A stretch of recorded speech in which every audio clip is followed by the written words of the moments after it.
शिवपाणंद शेत रस्ते तातडीने खुले करा. कळवण कृती समितीच्या वतीने तहसीलदारांना निवेदन. महाराष्ट्र राज्य शिवपाणंद शेत रस्ता चळवळीचे प्रणेते शरद पवळे व राज्य समन्वयक दादासाहेब जंगले यांच्या मार्गदर्शनाखाली कळवण तालुका शेत रस्ता कृती समितीच्या वतीने शेत रस्त्यांच्या संदर्भातील विविध मागण्यांचे निवेदन तहसीलदार रोहिदास वारोळे यांना देण्यात आले. कळवण तालुक्यात शेत रस्त्यांचा प्रश्न दिवसेंदिवस गंभीर होत असून फौजदारी स्वरूपाच्या घटना वाढत चालल्या आहेत. शेतकऱ्यांमध्ये शेत रस्त्यांच्या कारणामुळे आपापसात मोठे वाद निर्माण झाले आहेत. भविष्यात निर्माण होणारा अनर्थ टाळण्यासाठी प्रशासनाने तातडीने निर्णय घेऊन अंमलबजावणी करावी. तहसील कार्यालयातील प्रलंबित शेत रस्ता केसेस निकाली काढण्याचे तातडीने आदेश द्यावेत. सर्व गावांसाठी ग्रामस्तरीय शेत रस्ता समित्यांची स्थापना करण्याचे आदेश देण्यात यावे. तालुक्यातील सर्व वहिवाटीच्या रस्त्यांचे सर्वेक्षण करून त्यांच्या नोंदी गाव नकाशावर घेण्यात याव्यात. शासन निर्णयाप्रमाणे मोजणी शुल्क व पोलीस संरक्षण फी बंदची अंमलबजावणी तातडीने करण्यात यावी. शिवपाणंद शेत रस्त्यांचे सर्वेक्षण करून नंबरी हटवणार यांना दंड सुरू करा. तहसील कार्यालयामध्ये येणाऱ्या प्रत्येक अर्जाला उत्तर देणे बंधनकारक करा. शिवपाणंद शेत रस्त्यांच्या हद्द निश्चित करून समृद्ध गावासाठी दर्जेदार शेत रस्ते करावेत. शेत रस्ते अभावी पडीक राहणाऱ्या शेत जमीनधारकांना विनाअट नुकसान भरपाई देण्यात यावी आदी मागण्या यावेळी करण्यात आल्या.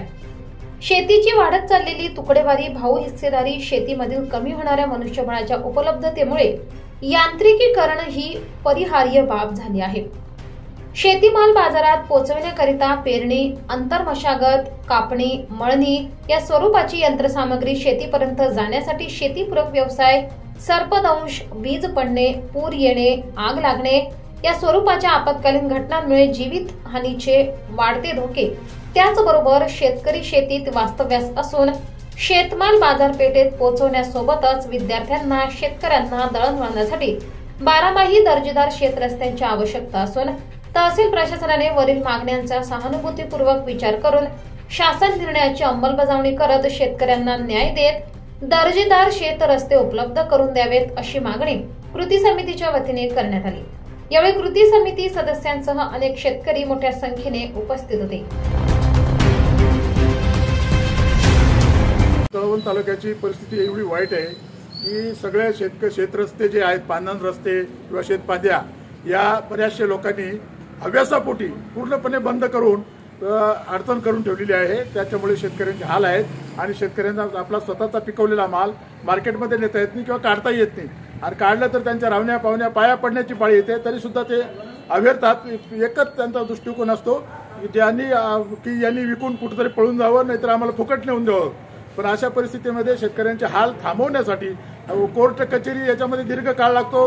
10-20 वर्ष जातात आणि तारीख पे तारीख त्याच्यात काहीच आउटपुट मिळत नाही. पिढ्यानपिढ्या संपून जातात. तरी ब्रिटिशांनी 1930 मध्ये ज्या शिवपांद्या काहीतरी विचार करूनच दिलेल्या आहेत, शिवपांद्या आणि पानद रस्ते किंवा पाय रस्ते, तर त्या पुनर्जीवित कराव्या. आणि याच्यासाठी माननीय कलेक्टर साहेबांचे सरकारचे वेळोवेळचे आदेश असताना देखील त्याच्याकडे दुर्लक्ष झाल्यामुळे शेतकऱ्यांचे हाल आहेत आणि यातना सहन करावं लागतात. गुन्हे दाखल होत आहेत, पोलीस केसेस होत आहेत, निराकरण जवान मुलं केसेसमध्ये अडकले जात आहेत. तर या सगळंच थांबवण्यासाठी माननीय तहसीलदारांनी अग्रक्रम देऊन तलाट्यांना आणि ग्रामसेवकांना एक मीटिंग घ्यायला सांगावं ताबड त्वरित.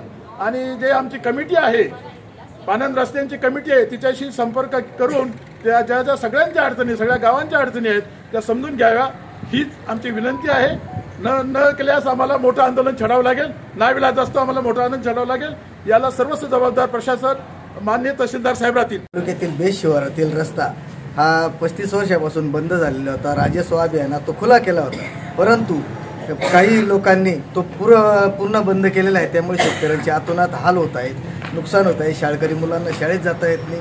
अशा प्रकारचे रस्ते मोकळे केले पाहिजेत असं आपण मी तहसीलदारांना विनंती करतोय. आणि त्यांनी सरकारच्या आदेशाप्रमाणे, जिल्हाधिकाऱ्यांच्या आदेशाप्रमाणे त्या आदेशांचं पालन करावं आणि तलाठी आणि जे काही कर्मचारी आहेत त्यांना सर्व सांगून सर्वे करून आणि त्याच्याप्रमाणे रस्ता हा कायम खुला करण्यात येईल. नापोडा एकलरा शिव हद्द आहे 33 फुटाची. तहसीलदार साहेबांनी आदेश केला आहे, आमच्या बाजूने निकाल झाला आहे. 33 फुटाची शिव ही सामनेवाल्यांनी पाईप टाकून त्याच्यावरती कांदा लागवड करतात. आदेशाचं पालन करत नाही, तहसीलदार साहेबांच्या आदेशाचं पालन करत नाही. आमची सर्व शेतकऱ्यांची विनंती आहे की त्यांनी त्यांचे अधिकार वापरून त्यांच्यावर कारवाई करावी, दंडात्मक कारवाई. आणि आज रोजीही त्यांना आम्ही विनंती केली की कांदा लागवड करू नका, शिवरस्त्याचा प्रश्न आहे हा, आम्ही आमच्या बाजूने निकाल झालेला आहे, पण ते निकालाला मानत नाही. ते म्हणतात कोण तहसीलदार, आम्हाला ते निकालाला ते बिलकुल हे करत नाही. ते परत त्यांनी आता या मिनिटाला कांदा लागवड करतायत, लाखो रुपयाचं उत्पन्न घेतात त्या कांद्याच्या ठिकाणी. आणि शिवाय माझ्या स्वतःच्या मालकीमधून मी प्रत्येक शेतकऱ्याला रस्ता दिलेला आहे, त्या रस्त्यावर सुद्धा त्यांनी अतिक्रमण करून डोंगर उताराचं जे पाणी येतं ते पाणी हटकून बुद्धिपुरस्कार आमच्या रस्त्याने काढून शेतकऱ्याचं कसं नुकसान होणार हे ते खोडसाळपणा करतात. त्यांच्यावर कारवाई होऊन येते. मराठी केसरी न्यूज ब्युरो, कळवण.